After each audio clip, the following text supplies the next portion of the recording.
Hello, if you are seeing my face for the first time, this is Sapphire Adeze. On this show, I talk about well-being, politics of great concern, and weekly declaration. Today, I'm going to be talking about fibroid. This has been an age-long problem of the ladies. And I've had a lot of misconception about fibroid. That's wrong information about fibroid. And I felt it's good to address this fibroid today. So please, before we start, please help me press the like button, share. You might be helping a soul, you will be helping somebody out there.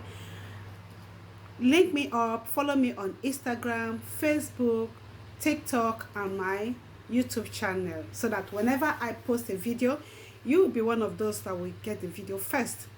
Please, it costs nothing to like and share. Please, that is what I want you to do, because that's the essence of doing this video. I'm doing this video to help people out there. It's well-being, so that we can know how to help ourselves and reduce our activities in the hospital, and also help us to know when to run out to the hospital early enough. Remember, I always say time saves life. Time saves life. So today I'm going to be talking about fibroid. As I said, a lot of stories I've had about fibroid. I want to break it down. Break down the wrong information about fibroid. Anytime I hear it, I'm not happy. I have, so one of the things that always lead to this wrong information is fear. Fear is a greater thing that take a greater part of every human being. Even in the hospital, most diseases are not actually what kills the patient. It's fear of unknown. Yes, fear kills quickly than even the actual disease. So today I've come to address it. Most people, immediately they hear fibroid, their mind goes to tumor or cancer. Their hearts will skip palpitation. Fibroid are not, it's not spiritual attack, it's a medical condition. But I want to point out a very important thing about it, so that people really understand what it is. Fibroid, look, for example, this is the uterus, for example, yeah? In that womb is made up of smooth, strong muscles. Sometimes, even doctors are still, it's idiopathic, doctors are still trying to find out the cause. One of these smooth muscles becomes stubborn and knot itself. When it knots itself together, like a thick something.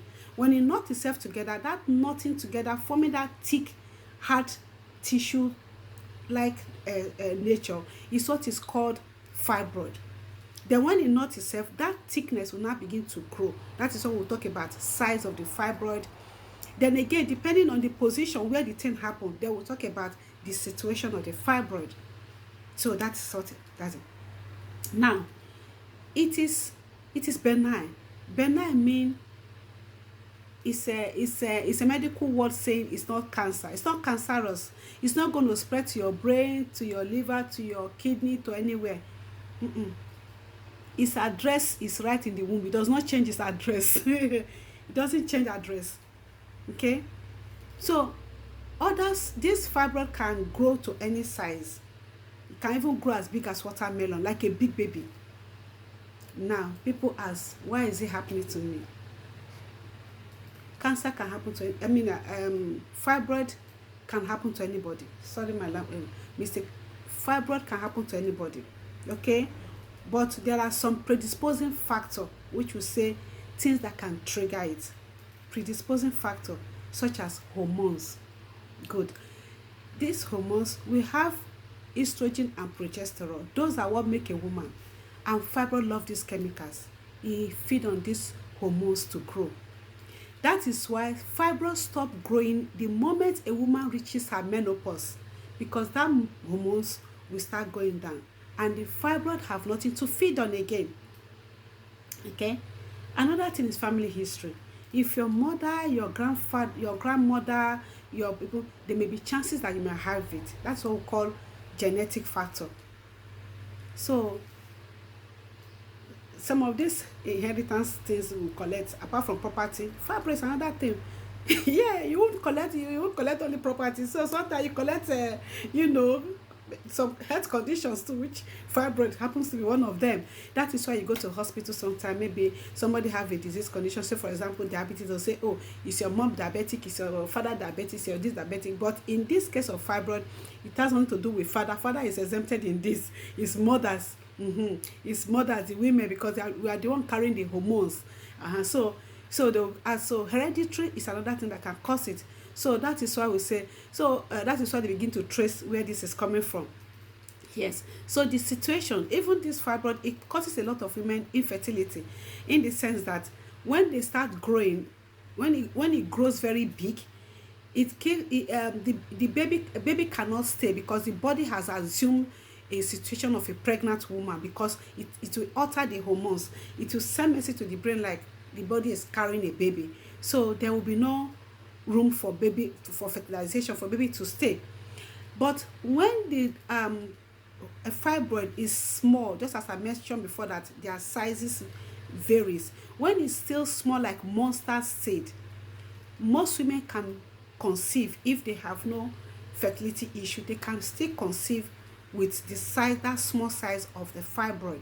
Yes, but the thing is that when the baby start growing, the fibroid grows tremendously at that point with the baby, and it struggles nutrients with the baby. That is what fibroid does. It act like a parasite to the baby. It struggles food with the baby while in utero. So another thing is the position. The position of the fibroid will determine if this woman can also give birth naturally.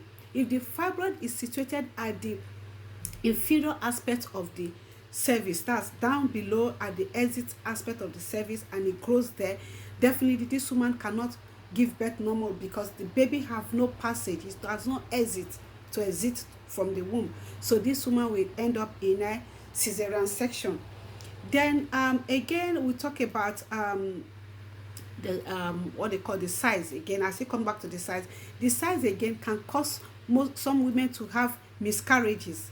It pushes out the baby in the womb. It causes miscarriages. So when a woman finds herself in this situation, do not be afraid. Don't think that is the end of the world. It's not cancerous.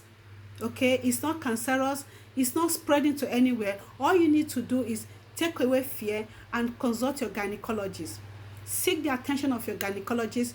Visit your hospitals, and your gynecologist will carry out. We have different kind of tests that can be done, scan that will be done to determine, to check out the position, the size, yeah, and what next to do. Usually it's operated. It is being taken out. This fibroid will be removed from the uterus, and if the woman have no other history of infertility, she can conceive again and live her normal life. So that is what I've come to say. So don't be scared of fibroid. Don't think it's the end. Don't take it like that it is cancerous, it's going to spread to anywhere. No, that is not it. So that is why I've done this video today, to correct this misconception about fibroid. So please like this video for me, share it. One sister may be out there suffering, and reaching this video is an enlightenment. Yes, it's enlightenment to make them understand that this is how to go about it. So like, share, and follow me on my Instagram, YouTube, Facebook, and TikTok. So send me a text if you want any topic you want us to address. I'm here to address it. And like,